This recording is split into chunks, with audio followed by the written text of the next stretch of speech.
Okay, recording started. So I'd just like to say hello, Bishop Chris, and thank you for agreeing to this interview and taking the time out to meet and discuss your ministry and your role. This interview is really to form part of a newsletter that Kooyoora is producing for National Reconciliation Week. And part of that is really our commitment to learning and being better allies in this space for social justice, which is terribly important to Kooyoora's work. And we see the intersection there. So, so a big thank you to you for agreeing to do this. If I can perhaps start on asking you to share a little bit about your journey as the Indigenous Bishop and what led you to that role. Yeah, I became National Aboriginal Bishop about 11 years ago, and I've been a parish priest up until that time for about 20 years, a bit over 20 years, and all along the way I've been involved in Aboriginal ministry as well as parish ministries. So I've held the two side by side. Sometimes they've been a bit closer together.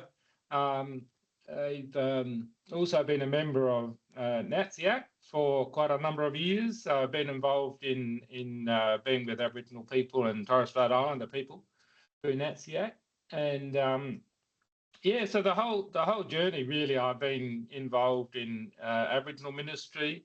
I'd also been involved in sort of reconciliation ministry, trying to bridge the gap between the wider church and Aboriginal Anglicans in particular. So really that led me to becoming a National Aboriginal Bishop, and that was agreed to by NATSIAC and agreed to by the wider church that I should take that role on. So I've really been, I guess, lucky and blessed to be in that role for, as I said, 11 years. Was that role a role that was created at that time, or had it been in existence prior to you taking it on? No, it'd been in existence for some time. I'm number 3. Bishop Arthur Malcolm was the first National Aboriginal Bishop, and Bishop Jim Leftwich was the second one. And then I became the third, and there'd been a number of Torres Strait Islander bishops for quite some time. So it's we have 2 roles in the church. We have the National Aboriginal Bishop and the National Torres Strait Islander Bishop. And at the moment, there's no Torres Strait Islander bishop. It's always been a sort of a part-time role. Originally, the 2 National Aboriginal bishops and the Torres Strait Islander bishop were assistant bishops in the Diocese of North Queensland, and that had really been supporting that role right up until when I became National Aboriginal Bishop, and then the Diocese of Adelaide decided to support that role in a sort of part-time capacity. Yep. When you look back on your time, or even the previous people before you, what do you think's been the most significant sort of achievement from that role? I think it's been a role that we've been working at for some time on NATSIAC, and that is to get Aboriginal and Torres Strait Islander voices heard in the church and to be taken more seriously. And so I think that's really been part of the achievement, I think, over the last, not only the last 11 years that I've been doing this, but even before then. And for the wider church to take those voices more seriously. I've also seen an increase in number of Aboriginal people moving into ordained ministry. And there's always been a significant, well, for a long time, there was a significant number of people in ordained ministry in the Northern Territory and North Queensland.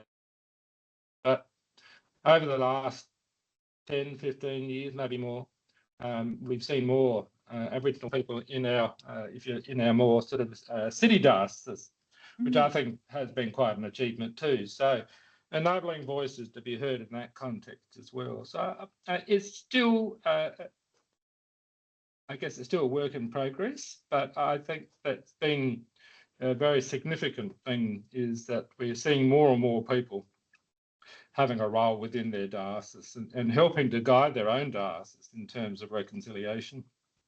Well, that's great. That is a significant achievement, isn't it, really, when you think about the context of Australia more broadly and the impacts of racism and the like. What do you think might be have been one of the greatest challenges, or some of the challenges that have you've had to face and deal with, or may continue to need to be addressed? Look, I think there's a number of things. There is the presence of racism, and I think most people think racism in terms of the most extreme form. So we think about white nationalists and Nazis and those sort of things. But and of course racism happens like that as well. But racism is a lot more subtle, and often people just accept, if you like, this sort of non-First Nations perspective as being the only perspective that is acceptable. And so that is really a racial sort of view that, that the sort of, if you like, the colonial system, the colonial heritage, the non-Aboriginal, non-Torres Strait Islander view of life is the only one that's acceptable. And I think that works at a sort of subtle level, and people don't realise often when they're sort of promoting that sort of, that sort of concept by just some of the things that we see in the church, some of the dominant voices that we see in the church, some of the dominant voices that we see in society, dominant voices about what's right, how Australia should be living, what Australian values mean. All those sorts of things, I think, have been a challenge. And I think often, always, not often, but always, those views are based in a particular sort of racial view of life. And so I think that's a big challenge. And I think the other challenge that we have is that Aboriginal and Torres Strait Islander people are a minority within our own land. So our voices get drowned out. So when we do try and say something, people often are not open to what we've got to say. We see that just recently in the Welcome to Country. We're trying to say, welcome to the country, welcome to country. This, we're sharing this with you. We have a history here that we want to celebrate with you. And so when we try and say those sort of things, our voices get drowned out by the sort of the majority voices. So I think one of the challenges we have both in the church and in the community, that we are a minority voice. And because of that, we're not often heard. And I think that's the whole point of trying to be a good ally too, isn't it? In having other voices recognise and support Aboriginal voices to be elevated, so that I think about cultural load, a small number of people carrying a lot of community expectations and issues. Where's the backup from allies that could be there to support these sorts of things? And even as you're reflecting, I was thinking, and have been thinking about this for a while, in terms of our own space, in terms of a complaints process or a professional standards process. And you talked about the subtleties of racism, and I've been thinking about, and in this newsletter we'll write about, what does a culturally safe complaints process look like when it's been designed without Aboriginal voice for the majority? And so, that's an issue for us in thinking about the subtle forms of racism and how our whole system has been built around or without that voice. Yeah, look, I think part of the challenge, I think, for all of us that work in a variety of spaces is in sort of not only in terms of professional standards and that sort of thing, but also within the church, is to be aware of our own cultural biases. So how we view the world, and often when we're coming up against people who have a particular different cultural view of life, we need to be aware, what are we operating out of, and to be aware of our own, as I said, cultural biases, and to realise that maybe our values and standards may be a little bit different to what the values and standards are in other cultural settings. And I mean, I think it's part of that challenge of trying to live together in a multicultural society where there are different cultural values, the different cultural outlooks, the different cultural standards in some ways. So I think it's a challenge, obviously, for your organisation, but also a challenge for being part of the church too, in sort of having to say, okay, well, look, this is the way I see life. This is the way I think things are right. You know, am I looking at this, you know, from their point of view too? So it's just trying to sort of, you know, weigh up the cultural tensions. In saying that, that doesn't mean, of course, that we don't have some shared values about what's right and what's wrong. You know, so I think we need to sort of recognise that too. But you know, I think part of our own awareness of what we are carrying around in ourselves may impact the way we see a situation. Yeah. Yep. True. So thinking about your last 11 years and moving the dial forward, say, I don't know, 10 years or however long you think it might be much longer. What do you think true reconciliation would look like from your perspective? What would you like to see? Well, I think I'd like to see the church realise its sort of colonial cultural baggage and realising why it's so difficult for Aboriginal people and Torres Strait Islander people, and I would say other cultures as well, you know, to step into an Anglican church, you know, and to see, you know, it is a particular type of church, and I think we are very welcoming in a whole range of ways. But I think there's this sort of impact of colonialism that we can't really shake because we were very much part of the story from the beginning. And so for reconciliation, I think, is making space for the other. And I think that's important for the church, that we actually make a space for the other. And in terms of the church's ministry, recognising, as I said a bit before, about cultural difference, and you know, making a space for Aboriginal people to feel, you know, at home and part of the whole situation. That reconciliation, I think, is really understanding each other and making space for each other, and recognising and celebrating Aboriginal culture and tradition and the way that we view life within the church. That's what I'm hoping we might be able to achieve over the next few years and in different ways and different places. Lovely. And is that the legacy that you'd like to leave in this role? Is that what legacy would you like to leave? Well, I think that's. I hope I've done something. Yeah. I hope I've done something to achieve that. I tried to be a voice for Aboriginal people in, if you like, the corridors of power within the church. Being a bishop has enabled me to do that and to be able to do that. I think I've been able to sort of walk in both worlds, in the Aboriginal world as well as the non-Aboriginal world, and to be part of the Aboriginal church and to be part of the non-Aboriginal church. And so I think I've been able, hopefully, to be able to sort of try and bridge the gap in the things that I've done and particularly the things that I've said, and in some of the writings that I've been able to put out. I just hope that I've been able to do a bit of that in trying to bring people together, but help people to understand each other as well. Yeah, oh, lovely. In hearing all that, I think I go back to the cultural load and, you know, walking in the two worlds and carrying all that you do. What sustains you in your ministry through the lens of spirituality, emotional, cultural? You know, what are some of the things that allow you to keep doing this important work?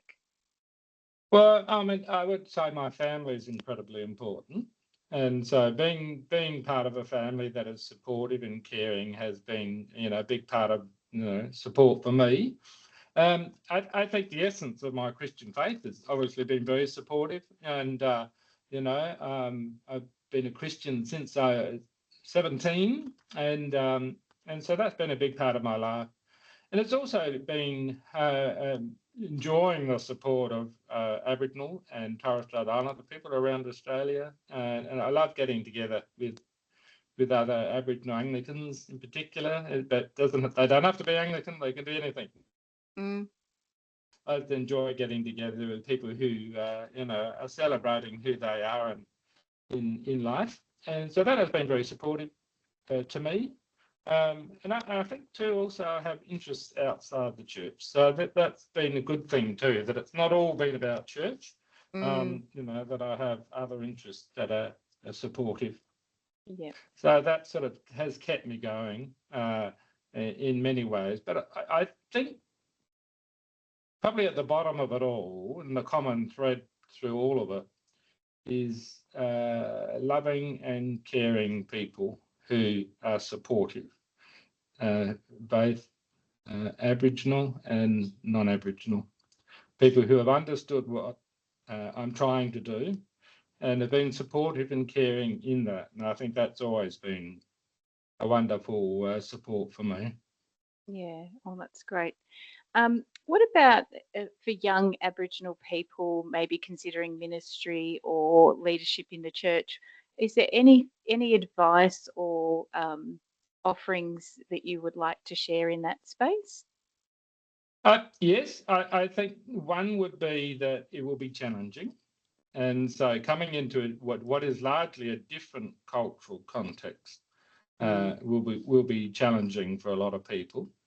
I think the other thing would be to sort of draw upon what I said before, is to have a good, strong support base. So it's not something you can do by yourself. You need to have people that love you and care for you and will support you. I think it's important, if you're a young Aboriginal person coming into ministry, whether ordained or otherwise, to have a good mentor team and to have wise people, Aboriginal and non-Aboriginal, but non-Aboriginal people who know Mm. a bit about Aboriginal life. And so I think that's really important for people to come in, that they have a good support network and a good base of people who they can talk to and to be mentored. And I certainly look back when I was a younger person, ordained, fairly newly ordained, even before I was ordained, I had a lot of support from people who were well experienced in Aboriginal ministry, and I would spend time with them and listen to their advice and listen to their guidance. And I think that was incredibly important. I still do that now. I still have people that I turn to when I need to. Mm. Lovely. Um, Looking back on your time, is there anything that you wished you'd done differently? Um, There's a question for you. Where do I start? Look, I think, I don't know. I think I don't think I'd change anything, really. I mean, I think when things haven't gone particularly the way that maybe I would have hoped, I think they have been wonderful learning experiences. And so sometimes those things have been painful, and but I sort of thought, well, no, I've learned something from it, and sometimes it's something I needed to learn, and so that was part of the process. I probably wouldn't change anything that I've done. Maybe it would have been better if I could have started the role full time, and but that was sort of out of my hands in many ways. So I couldn't really say that I would change that. But if I could change it, I would have changed it. And but I think that would have been one thing that might have been beneficial, that 11 years ago, if I moved into the role full time then. But anyway, I had I had a good experience in what I had. So yeah, I've learned a few things, and hopefully I can pass that on. Right. Well, is there anything that you would like to share with us that I haven't asked that you feel might be important for people to understand about either your role, the church, reconciliation, anything? Well, probably I should have mentioned a little while ago, but I'm intending to finish up as National Aboriginal Bishop at the end of the year. Oh, And right. so after 11 years, I feel like it's time for someone else to pick up that role. And I hope to be around for whoever that person might be, that if they wish to, then perhaps help with some mentoring guidance. I just think it's really time for somebody else to pick that up. I've had a great 11 years, and I'm not getting any younger, and I just think it's time really to hand on to somebody else. And the church itself is considering a full-time role, which I think would be marvellous. And but I think it would be great for somebody to pick that up and, if you like, create it afresh and have the time to do that. But that doesn't mean that I'm stepping back from ministry in general. I will remain full-time in my present role. I will be full-time in my present role as Dean of the Cathedral here in Adelaide, but I also will remain as an assistant bishop. And what I intend to do is to develop a little bit more in terms of ministry of the Aboriginal people and reconciliation work here in Adelaide.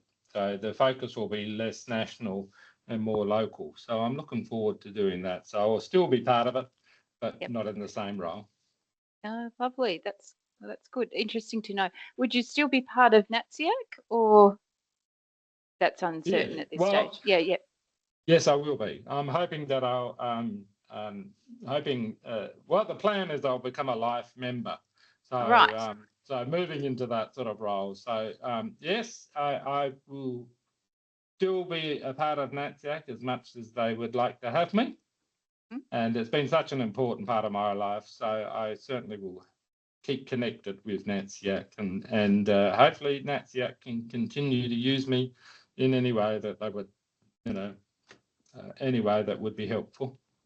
Yeah. Oh, that sounds really, really good. Well, thank you so much for your time, Bishop Chris. I really appreciate your thoughts, and I look forward to connecting you in other ways that our worlds interconnect. Yes, well, I'm not going away too far, I don't think, so I'm sure we'll catch up in one way or another. So, yeah. Lovely. All right, I'm going to stop the recording now, but thank you. There you go. Thank you.